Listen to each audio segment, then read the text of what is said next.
C'est l'ouverture et la collision des idées. C'est-à-dire que les gens aient vraiment l'envie de parler de leurs idées, de les pousser un peu plus loin et après de les partager.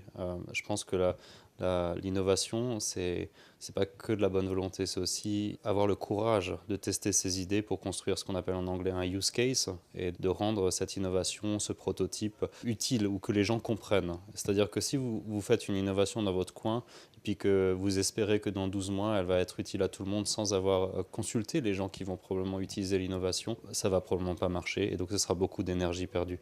Maintenant, si vous faites pendant 24 heures, vous développez une idée, et puis tout de suite, vous allez en parler à des gens qui ont des profils très différents de compétences.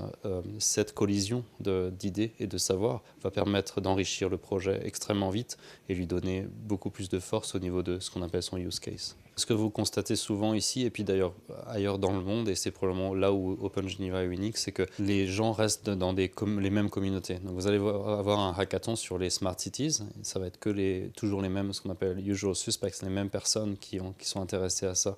Après, vous allez avoir un hackathon sur l'innovation sociale, c'est toujours les mêmes personnes. Ce qu'offre Open Geneva, c'est cette possibilité de décloisonner entre les communautés de curiosité. Le mot hackathon, ça fait peur, hein, et puis c'est pas facile à comprendre. Est-ce que c'est vraiment l'essentiel, le nom?